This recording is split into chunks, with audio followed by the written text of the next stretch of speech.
Welcome to the How Leaders Think podcast, a show that transforms you by renewing your mind and giving you new ways to think. I am your host, Kenny Lange, and this is it, the final episode of our three-part mini-series on the inner loop, the transformation rhythm at the heart of Lead to Scale. Over the past 2 weeks, we've walked through Aware, the diagnostic stage, naming reality without shame. Aligned, the design stage, building rhythms that make transformation sustainable. And today we're closing the loop with accountable, the reinforcement stage of transformation. Because here's what I've learned coaching leaders for over a decade. Most transformation efforts don't fail because leaders don't know what to do. They fail because they don't build the feedback loops that keep it alive. You can have great awareness, you can design beautiful rhythms, but without accountability, it all drifts. I'm not talking about micromanagement. I'm not talking about shame-based compliance. I am talking about the loving structure that keeps transformation alive. The rhythm of feedback that reminds you who you're becoming when old patterns try to reassert themselves. So today we're talking about how you ensure transformation actually sticks. Let's get into it.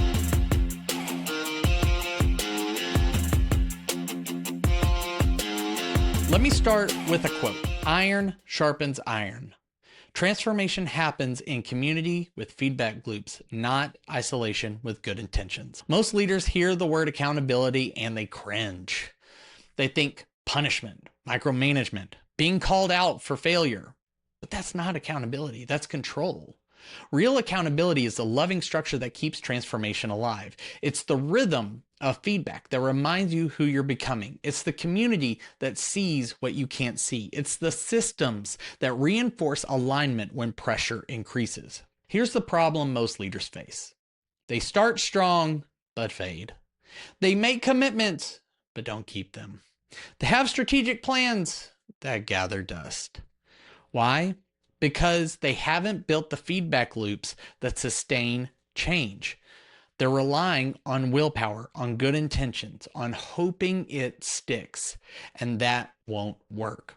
Without accountability, awareness fades and alignment drifts. You forget the blind spots you identified. The rhythms you designed stop happening. And 6 months later, you're back where you started. Accountability solves this. It's the reinforcement that keeps transformation alive, not through control, but through loving truth-telling. So today, I want to show you what accountability looks like at 3 different levels.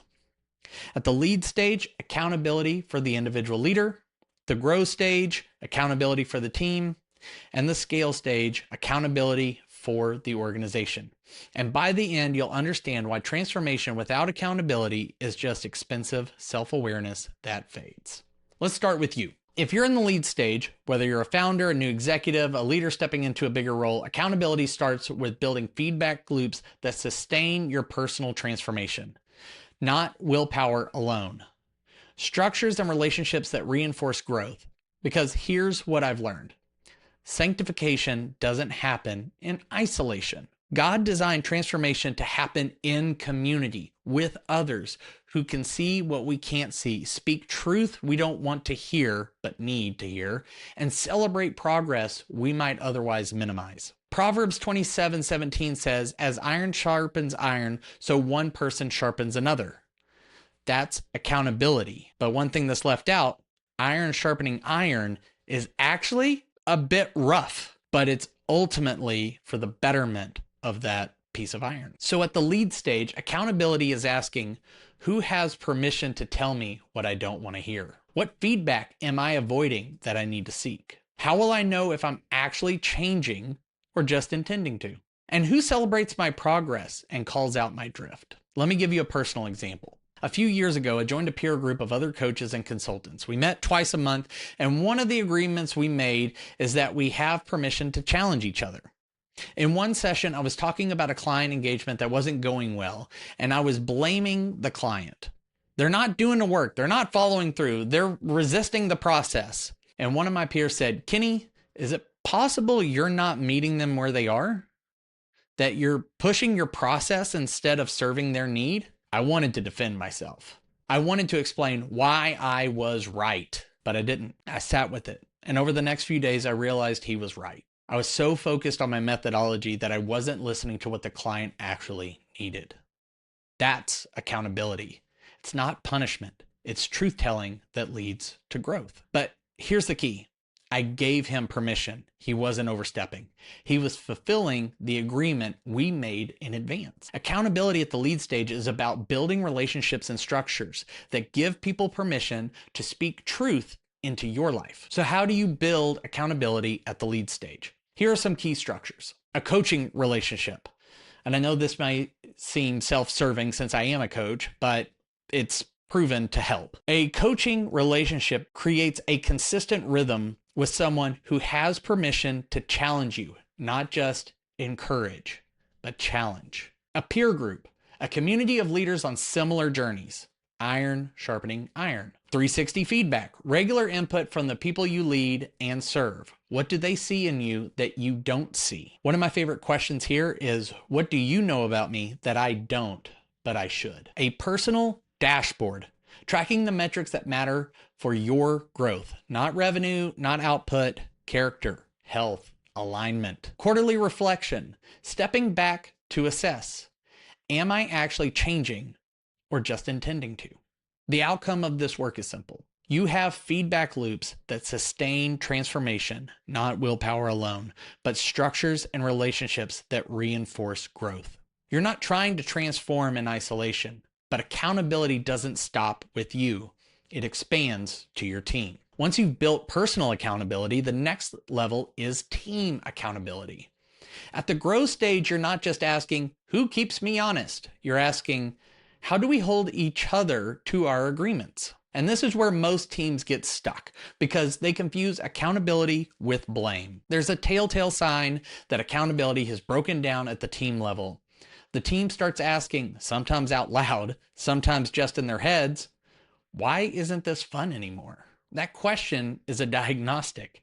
It means you've hit a stage where complexity has outgrown your systems. Decisions happen fast, but implementation is painfully slow. Things that used to just happen now require multiple follow-ups. People are working harder than ever, but feeling less effective. And the default response? Blame or avoidance. Finger pointing. Here's what I mean. A team makes commitments in a meeting. Someone doesn't follow through. And in the next meeting, either nobody says anything and the team loses trust, or someone calls it out, but it feels like blame, and the other person gets defensive. Neither one is accountability. One is avoidance, the other is punishment. Real accountability is trust-based follow-through. It's a culture where commitments mean something because the team reinforces them together. People can speak truth to each other without fear. Feedback is seen as service, not attack. And everyone understands how different styles, visionaries, operators, processors, synergists approach accountability differently. Let me give you a real example without naming the client. I worked with a leadership team that was stuck in a cycle of broken commitments. Every week they'd meet. They'd make action items, and every week half the team would show up with excuses. I didn't have time. Something more urgent came up. I thought someone else was doing that. My dog ate my homework. Something similar. And nobody said anything because they didn't want to be that person who called it out. So I asked them, what's the cost of this pattern? And they started listing it. We don't trust each other. We're not executing our strategy. We're stuck in the same place we were 6 months ago. Then I asked, what would it take to change this? And one leader said, we need to make it okay to call out when commitments aren't kept, not as blame, but as care. So we built accountability structures, starting with one of my favorite tools, the enterprise commitment. Before any decision, we'd read this statement out loud. When working in a team or group environment, I will place the interests of the enterprise above my personal interests. Simple, powerful. It shifted the frame from how does my department win to what does the organization need. The enterprise commitment actually comes from the predictable success model. It was even in a business magazine called the 20 Most Important Words in Business. It is a game changer. The second thing is the weekly action meeting, or WHAM. Every meeting starts with, what did you commit to last week? Did you do it? If not, what got in the way? Decisions and accountability, not status updates. status moves to async, be it Basecamp, Trello, Slack, Asana, whatever your tool is. Teams, God forbid, move status updates there. Number 3, peer accountability pairs. Every leader had a partner who checked in between meetings. How's your commitment going? What do you need? We instituted the 4D decision model: data, debate, and then decide or defer. Something else from the predictable success model that has been really helpful. Every decision followed this pattern. And here's the key: we captured dissent. If someone disagreed, we logged it. Not to punish, but to learn, because dissent often contains wisdom the majority missed. 5, team scoreboard. Visible metrics the team owned together, not individual performance, team progress. And we asked weekly, what story is this data telling us? Not just, did we hit the number? Number 6, feedback protocols. Clear agreements on how truth gets told. No ambushes, no passive aggression, direct, kind, specific. This requires contributor safety from the 4 stages of psychological safety. People need to feel safe admitting mistakes without fear of punishment. And within 90 days, everything changed. People started following through, trust increased, execution improved. Not because they were smarter or more talented, but because they built a culture of mutual accountability. Not blame, but trust-based follow-through. That's the power of accountability at the growth stage. It creates a team where commitments mean something because everyone reinforces them together. So again, how do you build team accountability? The enterprise commitment: read aloud before decisions. Shifts from silo protection to enterprise thinking. Weekly action meeting, WHAM. Decisions, commitments reviewed, blockers resolved, transparency is the default, status moves to asynchronous. Retrospectives, regular reflection on what's working and what's not, learning from misses, not just celebrating wins. Peer accountability pairs, partners who check in between meetings. You're not alone in your commitments. Number 5, the 4D decision model: data, debate, and then decide or defer. Capture dissent, set review dates. Number 6, team scoreboard. Visible metrics the team owns together. Everyone knows the score. Ask, what story is this data telling us? Feedback protocols, how truth gets told in the team. Direct, kind, specific. Contributor safety is the foundation. People can admit, I missed this, without shame. The outcome? The team has a culture of mutual accountability, not blame or micromanagement, but trust-based follow-through. Commitments mean something because the team reinforces them together. But there's a third level of accountability, and this is where most organizations hit the wall. At the scale stage, accountability isn't just about you or your team. It's about the whole organization. You're building governance structures that ensure accountability without bureaucracy. Performance systems that reinforce alignment at scale. Cultural norms that make excellence the expectation. This is where scaling either thrives or totally collapses. Because here's the truth: founder-dependent accountability doesn't scale. If the only way people are held accountable is because the founder, the most senior executive, is watching, you've hit a ceiling. Here's what I want you to picture. In the early stages, when you're growing fast, when complexity is rising, leadership feels like pushing a boulder uphill. If you stop pushing, everything loses momentum, you're exhausted, but you can't stop. But when organizational accountability is working, the organization pulls itself forward. You stop pushing, you start steering. Managers become overseers and resource allocators, not firefighters. Frontline employees and contributors take ownership because they're empowered to make real decisions. That's the shift from push to pull. And it's the single most reliable indicator that accountability has scaled beyond you. You can't grow beyond the most senior executive's capacity to oversee. But if you build accountability systems at scale, structures that reinforce alignment through the organization, you can grow as large as your mission requires. Let me tell you about a client who got this right. They were a services company, about 50 employees, growing fast, but quality was slipping. The founder was frustrated. I can't be in every project, but if I'm not, things fall apart. And I said, that's because you're the accountability system. You haven't built accountability into the organization. So we built it. We started with a quarterly strategic reset, or QSR. Every 90 days, the leadership team assessed progress against their OKRs for the year. That's objectives and key results. Not just financials, mission alignment, cultural health, team development. And we did something called trapping success. We'd extract 2 to 3 things that worked and institutionalize them. Turn individual excellence into organizational capability. Board or advisory rhythm. External accountability at the leadership level. People outside the organization who could see what the founder or executives couldn't. Performance management system. Fair, consistent evaluation. Not executive dependent, but criteria driven. Cultural health checks. Regular pulse on lived values. Are we actually living what we say we believe? Or are they just words on a wall? Leadership development tracking. Pipeline for future capacity. Are we developing leaders who can carry the mission in the future? Within a year, quality improved. The founder stepped back from day-to-day operations and the organization didn't collapse. Because the organization had accountability systems that scaled, and not senior executive dependent oversight, but structures that reinforced alignment through the organization. That's accountability at scale. It's building systems that ensure excellence is the expectation, and there are structures to support it. So how do you build organizational accountability? Some of the key structures we went over are quarterly strategic reset, or QSR, assessing progress against your annual OKRs. Are we on track, off track? What needs to change?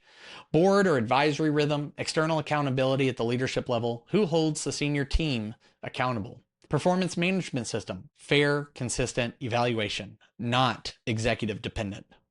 Cultural health checks, regular pulse on lived values. Are we living what we say we believe? Leadership development tracking, pipeline for future capacity. Are we developing the next generation? And the outcome, the organization has accountability systems that scale. Excellence is the expectation, and there are systems to support it. The organization can thrive even when the founder isn't in every decision. When this is working, you've reached what Les McEwen calls predictable success. And you should see 5 characteristics in your organization if you reach this. Number 1, decision-making flows naturally. Decisions aren't burdensome events. They're decentralized. Frontline leaders make most of them. Number 2, goals are set and consistently achieved. When you miss, you know early and course correct. Number 3, structure, process, and people are in harmony. Just enough process, just enough structure, just enough autonomy. Number 4, people become self-accountable, not because someone's watching, but because they're empowered and bought in. And number 5, everyone pulls together. The manager isn't pushing. The organization is pulling itself forward through distributed ownership.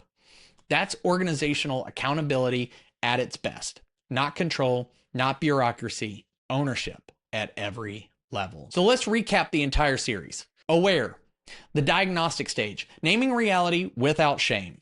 Align, the design stage, building rhythms that make transformation sustainable. Accountable, the reinforcement stage, feedback loops that keep transformation alive. But here's the beautiful thing about accountability.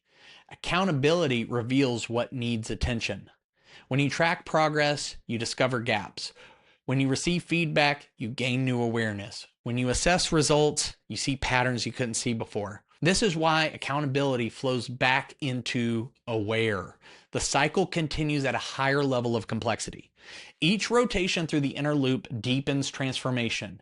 You're not starting over, you're spiraling upward. The inner loop isn't 3 stages you complete. It's a rhythm you return to at increasing levels of complexity.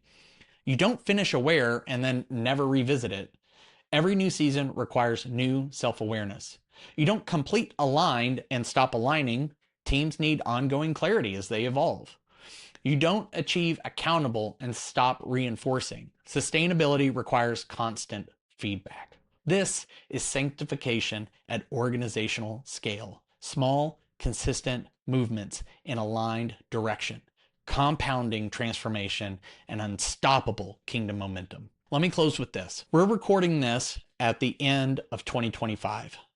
You're probably listening to it as we step into 2026 or sometime later. And what I want to ask you is this: who are you becoming? Not what you are achieving, not what you are building, but who are you becoming? Because transformation isn't about hitting goals. It's about becoming the person God created you to be. And that requires awareness, seeing clearly where you are, alignment, building rhythms that support who you're becoming, and accountability, feedback loops that keep you on track. And then doing it all over again at a deeper level, with more clarity, with more surrender. The inner loop never stops. And that's the point. So here's my challenge for you as you step into a new year. Pick one level, lead, grow, or scale, and ask one question. Lead, who has permission to tell me what I don't want to hear? Grow, how do we hold each other to our agreements without blame? And scale, what systems ensure accountability without founder or executive dependence? Just one question, sit with it, answer it, build around it. Because transformation compounds, but only if you build the rhythms that sustain it. Thank you for joining me on this 3-part series. It has truly been an honor to walk through this with you. As we step into 2026, lead well, think deeply. Remember, you're not building your organization, you're stewarding God's assignment. So change the way you think, you'll change the way you lead. We'll see you.